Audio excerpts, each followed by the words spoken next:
Let me take this opportunity and greet you all this afternoon.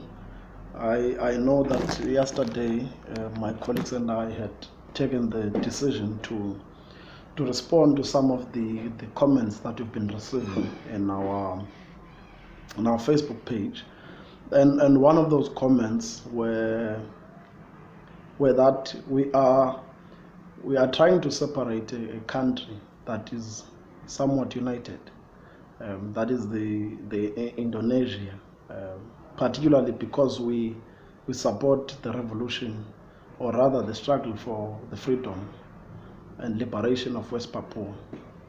And I think it is important that we respond to that call, that some claim that we've got some benefits that are besides the liberation of West Papua. Let me make this one clear so that everyone understands.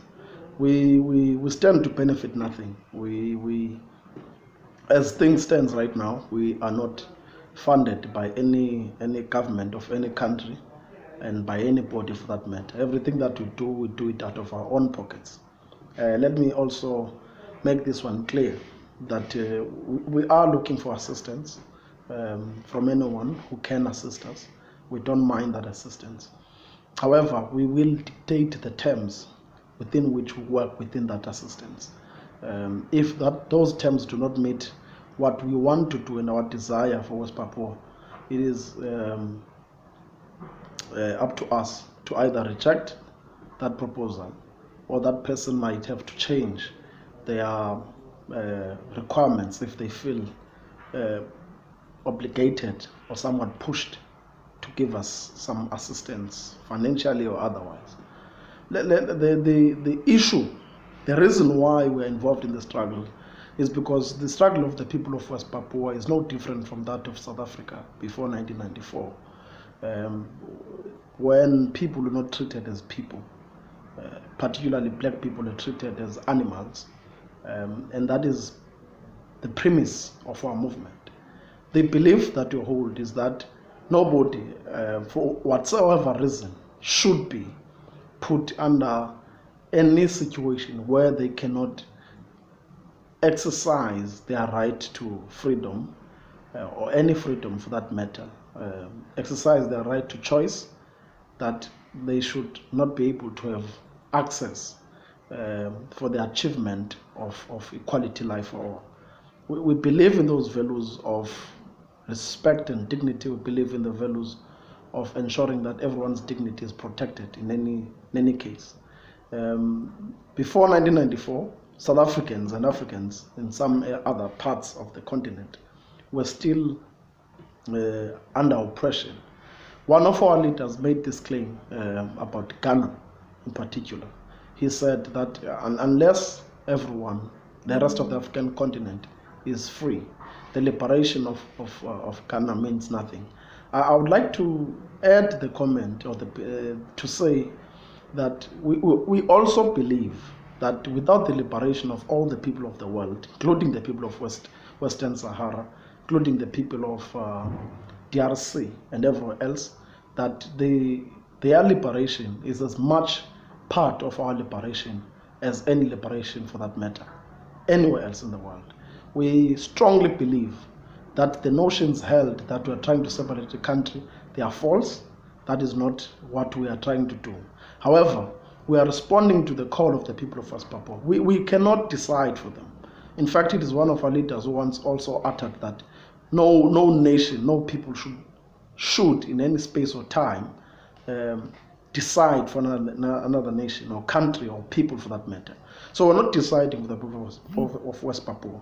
We are simply giving them the required support that they are lacking in the world. And we're urging anyone else who has the capacity to do the same, to give them support.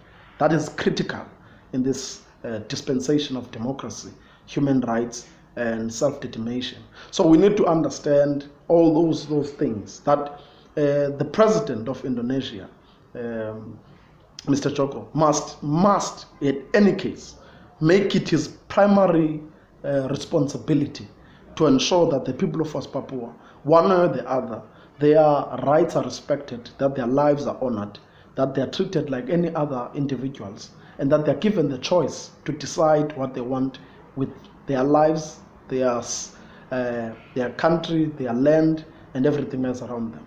They were liberated once. They were never part of Indonesia. Indonesia captured them through a military government. We've heard a lot of stories. I've heard a lot of stories. Some of them we know that they are false. Some of them we know that they are correct. And we investigate everything that we receive.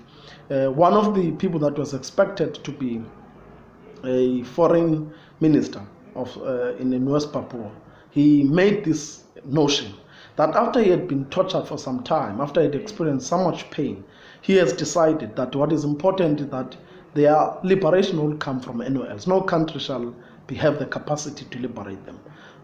As such, he has decided within himself that the only people that can liberate them is the leaders of Indonesia, Indonesian government. So it's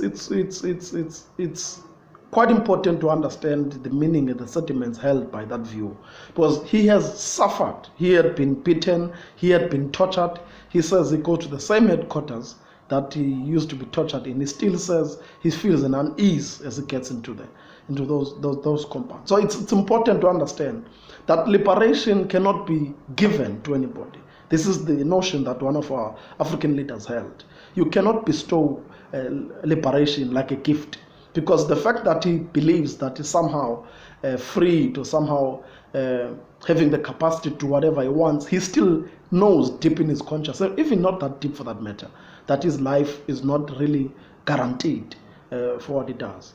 The second notion that has been held and questioned about us in our comments was, why do we feel the need to support West Papua? I want to reiterate, the struggle of the people of West Papua is similar to the struggle of the African continent, similar to the struggle of South Africa before 1994. We depended and we appreciated the support of international communities that gave us the support, which allowed us to have the capacity to stand where we are. Our fight, as much as it was ours, but the world contributed. And this is what the people of West Papua expect of the world, that they give them the required support, that the countries like South Africa should, with immediate effect, in fact, remove their embassies from Indonesia, and that Indonesia should do the same. Here in Cape Town and in Pretoria, their embassies must be removed. And the reason is to show a sign that we cannot join murderers, we cannot join human rights violators, having such a great constitution that allows us to say we support the lives of every individual. We believe that each and every life is important, that each and every human being, despite of race, gender, color, ethnicity, or whatever the case may be, that they should be given the right to choice, the right to exercise freedoms, the right to the achievement of the equality life for all.